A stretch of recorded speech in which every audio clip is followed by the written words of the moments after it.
प्रसंग में प्रश्न किया राजा परीक्षित ने, महाराज मुझे एक कृपा करके बताइए, हमने सुना है कि नरक बहुत है, नरक बहुत हैं, कृपा करके बताइए महाराज कितने प्रकार के नरक हैं, कौन सी दिशा में हैं, और उन नरकों में क्या क्या यातनाएं मिलती हैं जीव को।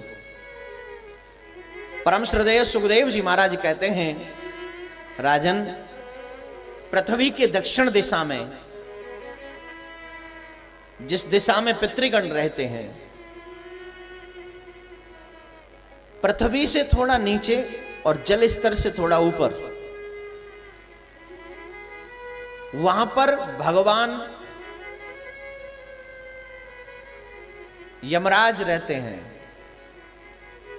अपने अनेकों सेवकों के साथ वहां पर रहते हैं यमपुरी में, और वहीं पर अनेकों अनेकों प्रकार के नरक हैं।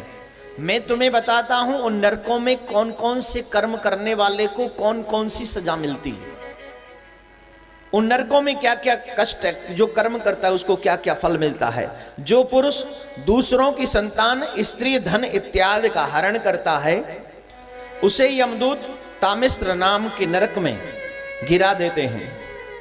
इस लोक में जो पुरुष राजा या राजकर्मी होकर किसी निरपराध मनुष्य को सजा देते हैं, दंड देते हैं, जैसे कोई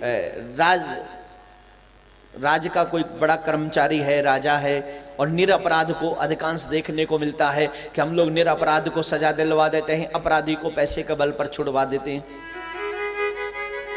तो जो लोग ऐसा करते हैं, जो लोग ऐसे हैं, उनको परमात्मा के यहां पर बहुत बड़ी सजा मिलती है, उसे दंड मिलता है, उसे सूकर मुख नामक नरक में गिराते हैं और उसके अंगों को कुचला जाता है। अब आप लोग सोचते हैं शरीर तो यहीं रह जाता है, अंग कैसे कुचले जाएंगे। एक संत के मुंह से मैंने सुना था, आत्मा जो व्यक्ति होता है ना, उसका एक अंग यहां रहता है और एक अंग वहां रहता है, एक शरीर यहां है और एक शरीर वहां है। ऐसा ही है, सेमलर, जैसे हम यहां देख रहे हैं ना, वैसे ही वहां पर है। और जब जीव यहां इस शरीर को छोड़ता है तो तुरंत ही आत्मा उस शरीर में चली जाती है। तभी एक व्यक्ति ने कहा, बहुत सुंदर भाव है, भागवत में भी आया है, कि जब जीव मर जाता है ना, तो उसे आभास नहीं होता कि मैं मर गया, उसे लगता है कि मुझे कोई लेके जा रहा है जबरदस्ती। शरीर उसका जस का तस है, वो पीछे मुड़ मुड़ कर देखता है कि मेरे घर वाले मुझे बचाने आएंगे, वो चीखता है मुझे बचा लो, मुझे बचा लो, अरे मुझे कोई जबरदस्ती लेके जा रहा है, मुझे बचाओ। वो पीछे मुड़ मुड़ कर देखता है कि मुझे शायद मेरे घर वाले बचाने आएंगे, लेकिन जब वो पीछे मुड़ मुड़ कर देखता है फिर भी उसे कोई अपना नजर नहीं आता, जिनको वो अपना कहता था। जब वो नजर नहीं आता तो विवश हो जाता है, मजबूर हो जाता है। यमराज के दूत जब जब वो चीखता है ना मुझे बचाओ, तो उसमें डंडा मारते, सोटा मारते, उसमें थाप धौल भी कर देते हैं। हमारे ब्रज में कहते हैं थाप धौल, मतलब थप्पड़ इत्यादि मारते, उसका चीख रहा है, चल चुप हो गए, चल सीधा चल। डंडे, सोटे, कोड़े ऐसे उसे मारते हुए घसीटते हुए लेकर जाते हैं। वो बेचारा मुड़ मुड़ कर देखता है, अरे कोई घर वाले आ जाओ, तुम्हारे लिए मैंने इतने पाप किए थे, कोई तो आके बचा लो। लेकिन उसकी आवाज, उसको लगता है मैं बहुत जोर जोर से चीख रहा हूं, लेकिन घर वाला कोई नहीं आवाज सुनता, क्योंकि घर वालों के लिए तो वो राम नाम। अब वो क्यों आएंगे उन्हें तो पता ही नहीं चल रहा, उनके आगे तो एक बॉडी पड़ी हुई है, वो डेड बॉडी कहते हैं हम इसको, वो पड़ी हुई है। कोई घर वाले आके उस पे, वो देखो बेचारे गजेब है, उधर मरने के बाद दुर्दशा बहुत तगड़ी होती है साहब। यमराज के दूत उसको वहां मार रहे होते हैं और घर वाले इसको यहां मार रहे होते हैं। या जो डेड बॉडी पड़ी है ना, कई लोग आते, वो बहुत प्यार करने वाले लोग आते हैं ना, बहुत ज्यादा प्यार, ऊपर से ही उसे पीट पीट के, अरे मुझे भी ले चल, तू अकेला क्यों जा रहा है, मैं भी तेरे साथ चलूंगा, चलूंगी, अरे अरे उठ तो, मरे को या मरे का ही मार रही है, ये तो मरे को भी खत्म है, तू ये ऊपर मारते कि नहीं ऐसे जोर जोर से, कई ऊपर से धड़ाम से उसी के ऊपर गिरी। अरे उनको लगता है जितना जोर से रोगे दुनिया वाले समझेंगे उतना ही प्यार ज्यादा करती। उधर यमराज के दूत मारते हैं, इधर ये घर वाले मारते हैं। लेकिन जो राजकर्मी, जो राजा लोग निरपराधी को सजा देते हैं, अपराधी को बचा लेते हैं, उसे सूकर मुख नामक नरक में गिरा दिया जाता है, उसके अंगों को कुचला जाता है। तो मैं कह रहा था अंग कहाँ है? एक शरीर वहां रखते हैं वो लोग, दो शरीर होते हैं जीव के, एक यहां और एक वहां। यहां से वो निकलता है, उस शरीर को, उस आत्मा को उसके शरीर, दूसरे शरीर में डाल दिया जाता है और उसके साथ यातनाएं उनको दी जाती हैं। उसके अंग को बड़े बड़े भारी भरकम पहाड़ों से इत्यादि से कुचला जाता है। कोलू के बैल की तरह उसको कोलू में पेरा जाता है। गन्ने का रस निकलता हुआ देखा है कभी आपने? देखा है? ऐसे व्यक्ति को उस कोलू में पेरा जाता है जैसे गन्ने को पेरा जाता है। यमराज के दूत उसे कोलू में पेरते हैं। जो व्यक्ति धर्म के प्रति दान देने की प्रतिज्ञा करता है, दान देने के बाद झूठ बोल देता है, द्रव्य लेने देने में झूठ बोलता है, ऐसे मरकट को, ऐसे व्यक्ति को, ऐसे झूठ बोलने वाले व्यक्ति को मरकर नरक में जाना पड़ता है और पहाड़ से गिराया जाता है और वहां पर यमराज के 720 dog, 720 dogs, you know dogs, स्वान संस्कृत में कहते हैं, इंग्लिश में डॉग कहते हैं और हिंदी में उसको क्या कहते हैं? जोर से बोलिए, जोर से बोलिए। कुत्ता। बहुत अच्छा है। कितने कितने इंतजार कर रहे हैं? 720। उन कुत्तों का रूप, श्वानों का रूप रेखा बताऊं कैसे हैं? उनके जो दांत हैं वो तलवार की तरह बड़े बड़े हैं, तलवार की तरह पैने हैं। और ऐसे लोगों को जो दान देने संकल्प कुछ करते हैं, झूठ बोल देते हैं, द्रव्य लेने देने में जो कहते हैं ना, वो बहुत से लोग कहते हैं हमारा माल मार लिया, फलानी पार्टी लेकर भाग गई। ऐसे लोग जो दान के, धन के लालच में झूठ बोल देते हैं, किसी का द्रव्य चुरा लेते हैं, ऐसे व्यक्ति का इंतजार 720 श्वान इंतजार कर रहे होते हैं, जिनके दांत तलवार से भी बड़े होते हैं और तलवार से भी पैने होते हैं। वो ऐसे व्यक्ति को उस नरक में पहुंचते ही वो अपने दांतों से नोचते, उसको पहाड़ से नीचे गिराया जाता है। 720 श्वान वहां इंतजार कर रहे होते हैं और उसे अपने मुंह से चीड़ देते हैं, अपने दांतों से चीड़ देते हैं, जगह जगह से रख, उसका हाथ खींच लेते हैं, पाम खींच लेते हैं। लेकिन गजब की बात यह है, उसका प्राण नहीं निकलता हो। एक बार निकल गया वो थोड़ी निकलेगा। कितनी भी सजा में ला लो उसको, वहां पर मिल जाए, लेकिन प्राण नहीं निकलता उसका। चीखता है, चिल्लाता है, अरे मुझे बचा लो, अरे मुझे बचा लो, कहां फंसा दिया। दूसरे, जो इंसान धन के लोभ में जीव हत्या करता है, आजकल आपने देखा होगा हम लोग बच्चों का किडनैप कराते हैं, लोगों का किडनैप कराते हैं और धन न मिलने पर उनका मर्डर कर देते हैं, उन्हें समाप्त कर देते हैं, उन्हें मृत्यु प्राप्त करा देते हैं। ऐसे लोगों की दुर्दशा बहुत ज्यादा होती है।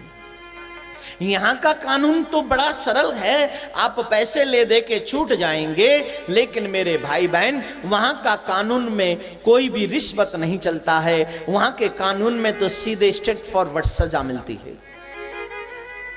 जो जीव धन के लालच में आकर किसी जीव की जीव हत्या करा देता है, उसे 14 इंद्रों के समय तक अश्रीपत्र नामक नरक में जाना होता है और 100 मनमंतरों तक इस नरक में वास करना होता है।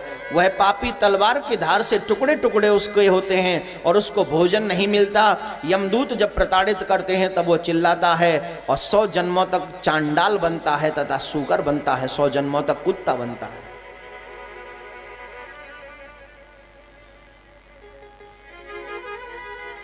अब मैं आपको एक बात बताना चाहूंगा, यहां पर कहा गया है अश्रीपत्र नामक नरक में 100 मनमंतरों तक। एक मनमंतर किसको कहते हैं जानते हो? नहीं पता? मैं बता दूं अगर आप कहें तो। एक बार सतयुग, द्वापर युग, त्रेता युग, कलयुग, जब चारों युग एक बार निकल जाते हैं, इसको एक चतुर्युगी कहते हैं। ये चतुर्युग होता है। ऐसे ही जब 72 बार 72 टाइम्स जब ये चतुर्युग निकल जाते हैं, उसको एक मनवंतर कहते हैं। समझ गए नहीं समझे? 72 टाइम जब ये 4 युग बार बार निकल जाते हैं, उसको एक मनवंतर कहते हैं। और वो व्यक्ति 100 मनवंतरों तक अस्त्रीपत्र नामक नरक में रहता है। कितना लंबा समय है मेरे भाई, पता नहीं। वाकई very very big long long long times उसको उस नरक में रहना होता है, जो धन के लालच में जीव हत्या कराता है। एक और बात जो मैं इसमें कह रहा हूं, उसको 100 जन्मों तक चांडाल बनना पड़ता है, शुगर बनना पड़ता है 100 जन्मों तक। वही आपका और हमारा फेवरेट डॉग भी बनना पड़ता है। हम लोग बड़े प्यार से कुत्ते पालते हैं, गाय नहीं पालते। कुत्ता पाले साहब, विदेशी। मैं एक बार हॉलैंड में कथा कर रहा था, मैंने कहा भागवत से जो मांगना है मांग लीजिए। एक देवी जी वहां आई, उन्होंने कहा हे भगवान, मुझे इस जन्म में, ये जन्म तो दे दिया, अगले जन्म में मुझे हॉलैंड का कुत्ता बना देना। मैंने कहा माता जी मांगा भी तो कुत्ता ही पन मांगा, कुछ और मांग लेती। मैं कसम से सच बता रहा हूं आपको, झूठ नहीं बोल रहा हूं, ध्यान से सुनिए। हॉलैंड गया था तब की बात है, स्टोरी बहुत अच्छी है। मैंने कहा था भागवत से जो मांगोगे मिल जाएगा, तो उन्होंने कहा मुझे हॉलैंड का कुत्ता बनवाना है। महाराज बना दो कुत्ता। मैं तो नहीं बनाए तो वही, पर तुमने ये क्यों मांगा, स्वान बनना है, कुछ और मांग लेती। महाराज जी आप जानते नहीं हो, आप पहली बार आए हो ना हॉलैंड में, आपको पता नहीं है इंसान की इतनी पूछ नहीं, जा कुत्ते की जितनी पूछ है। मैंने कहा भगवान करे मुझे दोबारा हॉलैंड आने का मौका ही ना मिले। जहां कुत्ते की इतनी पूछ और इंसान की पूछ ही नहीं, वो माता जी चाहती कुत्ता बन जाए। तो ऐसे कुछ फेवरेट चॉइस रखने वाले लोगों को बनना पड़ता है, और ऐसा अधम पाप करने वाले को 100 जन्मों तक 100 बार कुत्ता बनना पड़ता है। और भी उसको और क्या क्या जन्म लेने पड़ते हैं सुनिए। जो धन के लालच में जीव हत्या कराता है, उसे 7 जन्मों तक गीदड़ बनना पड़ता है, उसे 7 जन्मों तक बाघ बनना पड़ता है, चीता बनना पड़ता है, उसे 3 जन्मों तक भेड़िया बनना पड़ता है, उसे 7 जन्मों तक गैंडा बनना पड़ता है, और 3 जन्मों तक भैंसा बनना होता है। किसको?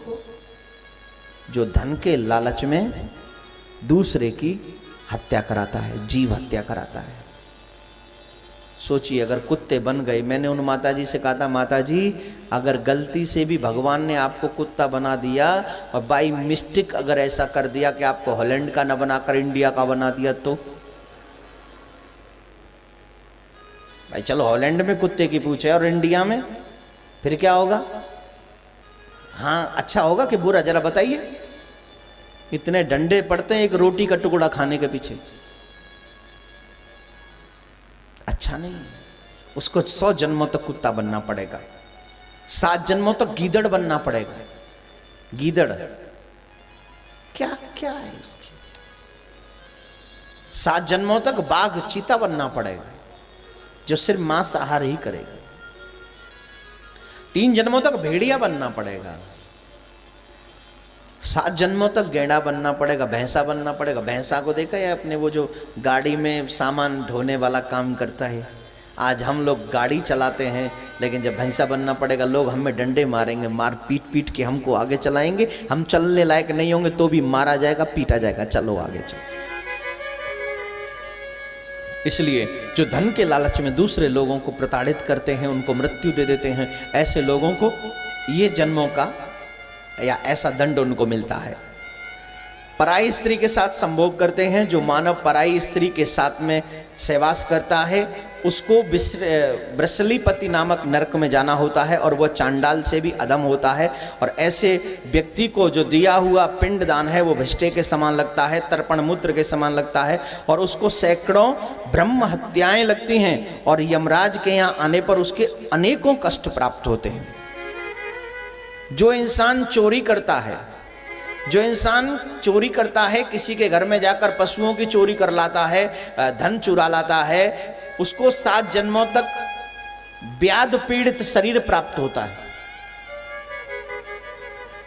तुम्हें शरीर तो मिलेगा, चाहे किसी भी योनि में, चाहे वो तुमको मानव बनाया जाए, चाहे तुम्हें चींटी चेंटा कुछ भी बना जाए, लेकिन जिस योनि में जाओगे उस योनि में, जिसको हम लोग कहते हैं पहला सुख निरोगी काया, वो निरोगी काया ही प्राप्त नहीं होगी। बहुत से लोग होते हैं ना जो बचपन से बीमार होते हैं और बड़ी बड़ी बीमारियां होती हैं, उन्होंने पूर्व जन्म में किसी के धन की, किसी की वस्तु की चोरी की हुई होती है। इसलिए हमको कभी भी किसी के धन की चोरी नहीं करनी चाहिए, कभी भी किसी के धन का हरण नहीं करना चाहिए, कभी भी नहीं। जो इंसान दूसरे के घर में पशुओं की चोरी करता है उसे 7 जन्मों तक व्याध पीड़ित शरीर प्राप्त होता है और उसे गोगामुख नामक नरक में जाना होता है। 3 जन्मों तक गौ बनना पड़ता है, भेड़ 3 जन्मों तक बनना पड़ता है, बकरी 3 जन्मों तक बनना पड़ता है। उपरांत में मनुष्य जन्म उसको प्राप्त होता है, लेकिन वो निरोगी काया को नहीं, रोगी काया को प्राप्त होता है। पीड़ित दरिद्री गरीब के घर में जन्म लेता है। कौवा किसी का धन हरण नहीं करता, कोयल किसी को धन नहीं देती, लेकिन मीठी बोली बोलकर जगह अपनों कर ले। मीठा बोलो, पूरा दुनिया तुम्हारा हो जाएगा मेरे भाई बहन। इसलिए कभी भी कड़वा नहीं बोलना चाहिए, कौवे की तरह मीठा ही बोलना चाहिए।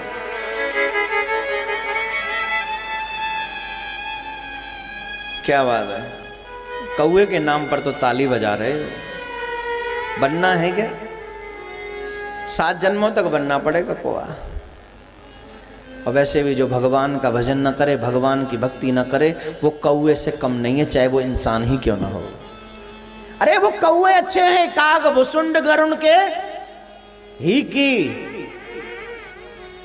काग भुसुंड जी महाराज जो रामायण को अपने चित्त में बसाते हैं, अपनी जिह्वा से उस रामायण का वर्णन करते हैं। हम लोग इंसान होकर भी भगवान की भक्ति करने में असमर्थ है। हम लोग सोचते हैं संडे है तो छुट्टी में जाएंगे, बाकी का काम कौन छोड़े, भागवत के लिए काम छोड़े। हम पे समय नहीं है साहब, हम तो छुट्टी वाले दिन ही जाएंगे। आज संडे है क्या? है आज ही है, कल था, आज ही है। अच्छा, तो छुट्टी वाले दिन भगवान की याद आए और छुट्टी ना हो तो नहीं। आप लोगों से नहीं कर रहा हूं, आप तो पहले ही दिन से आजमा रहे हो साहब। आप लोगों की तो क्या बात करें। उड़ीसा में यही भाव है, क्योंकि यहाँ जगन्नाथ का राज्य है साहब, जगन्नाथ का राज्य है। यहाँ तो पहले ही दिन से आनंद है। हरि बोल। काफी लोग मिले मेरे को कथा के बाद, तो कहते हम तो महाराज कलकत्ता जाने वाले थे, आपकी कथा वहाँ हो रही थी तो हम तो वहाँ आते। काफी लोगों टिकट बनवा लिए थे, कैंसिल कराए। अरे आपका प्रेम सच्चा था, यहाँ खींच लाया मेरे भाई। आपको वहां नहीं, हमको ही आना पड़ गया।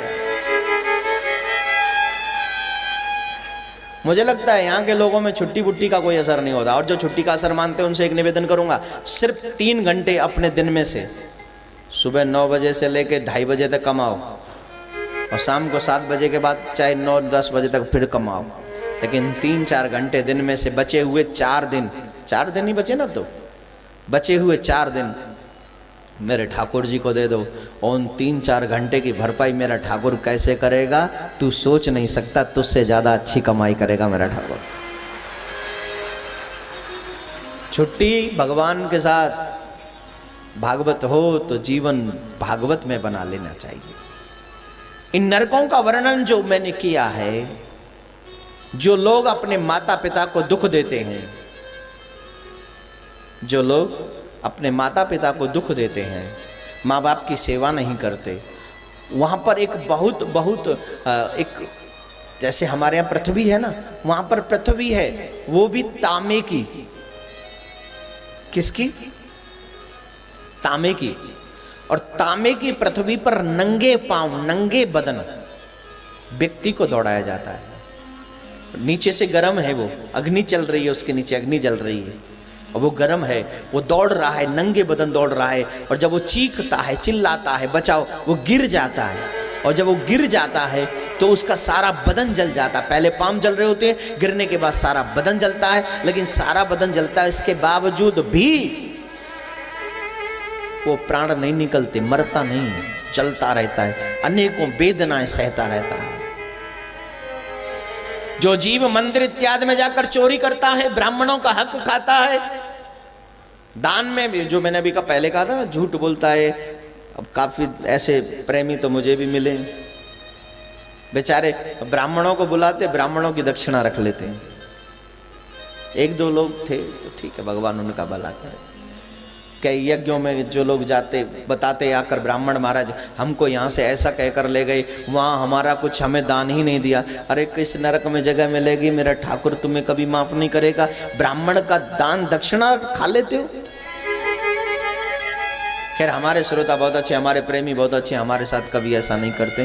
ठाकुर जी की कृपा है, जो भी ब्राह्मण जाते बेचारे बड़े प्रसन्न होकर जाते हैं। लेकिन ब्राह्मण का हक खा लिया तो इसका मतलब समझ लेना, परमात्मा के यहाँ तुम्हारे लिए कोई माफी नहीं। ब्राह्मण भगवान का मुख है, और भगवान के मुख का छीनोगे और भगवान से मांगोगे तो भगवान कभी देगा? बोलिए, देगा? नहीं देगा। इसलिए ब्राह्मणों का जितना हो सके ब्राह्मणों को अपने हाथों से देना चाहिए।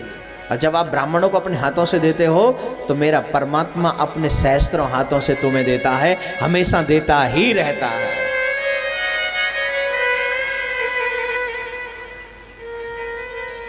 जो लोग ब्राह्मणों का हक खा लेते हैं, दान देने में झूठ बोलते हैं, उन्हें वहाँ लोहे के पेड़ हैं, उनसे उल्टा लटका कर नीचे खींचा जाता है। उसकी डालियाँ जो हैं वो तलवार की तरह हैं, वो उसके अंग को चीर देते हैं, अंग अलग अलग होकर गिर जाते हैं,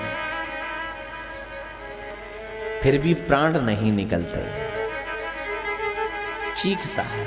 ऐसे ही यमपुरी में 28 नरक हैं। एक जगह 82 नरकों का वर्णन किया गया है, और कई संत कहते हैं कि नरक अथाह हैं, कोई गिनती नहीं है। ऐसे ही बहुत। अब जब राजा परीक्षित को इन नरकों की कथा सुनाई गई तो राजा परीक्षित कांपने लगा, डर गया। मैं भी देख रहा हूं आप लोगों के अभी मैंने जो नरकों का वर्णन एक कारागार में गया था जबलपुर में, वहां किया था। कुछ लोगों ने सुना उसको आस्था चैनल पर, डर गए। उनको यकीन नहीं हो रहा था कि मैं जो कह रहा हूँ सच कह रहा हूँ। अगर सच ना हो तो एक बार भागवत उठाओ, पढ़ लो। मैंने कम सुनाए हैं, वहां ज्यादा मिलेंगे। मैंने तो फिर भी कम सुना है, वहां ज्यादा ही मिलेंगे आपको।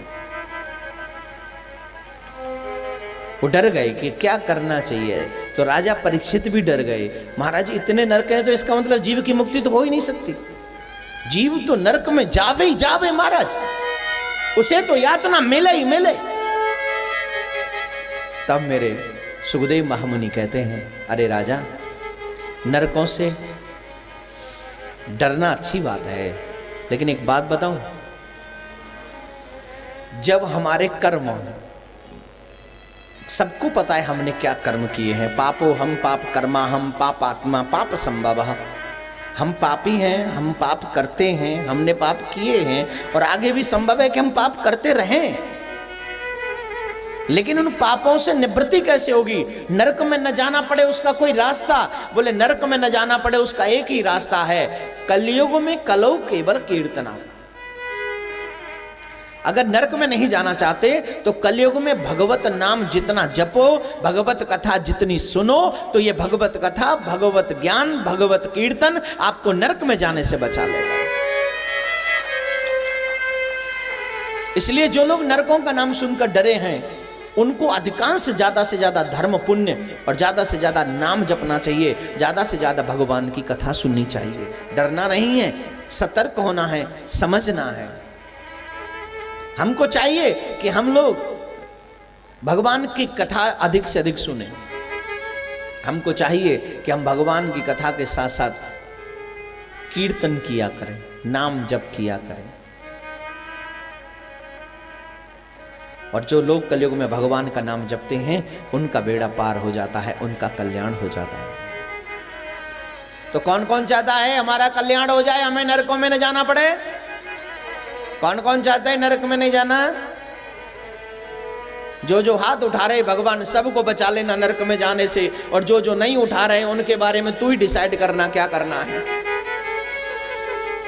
भाई मैंने तो हाजिरी लगवा रहा था ना, जिसको नरक में नहीं जाना उन्होंने हाथ उठा दिए, और जिसकी कुछ और फीलिंग रही हो, हे गोविंद सबकी सुनना, सबकी मनोकाम। किस किस को नहीं जाना नरक में?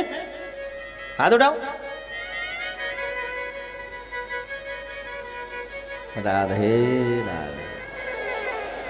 अरे आज तो पीछे वाले भी बोल लो राधे राधे। क्या बात है।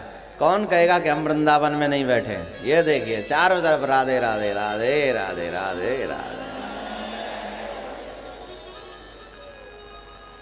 तो जिनको भी बचना है नरकों से, उनको ज्यादा से ज्यादा अपने जीवन में कृष्ण नाम इन्वॉल्व करना चाहिए, उनको ज्यादा से ज्यादा अपने जीवन में भगवत कथा श्रवण करनी चाहिए। तो मुझे ऐसा लगता है कि आप लोग इस चीज को मानेंगे और आप लोग इसी धर्म में ज्यादा ध्यान रखो। अच्छा है माया कमाओ, जरूरी है, धन कमाओगे तो धर्म भी बहुत ज्यादा होगा, लेकिन धन का उपयोग धर्म में हो तो ज्यादा बढ़िया है। धन का उपयोग नरक में ले जाने के लिए हो, ये बहुत गलत बात है।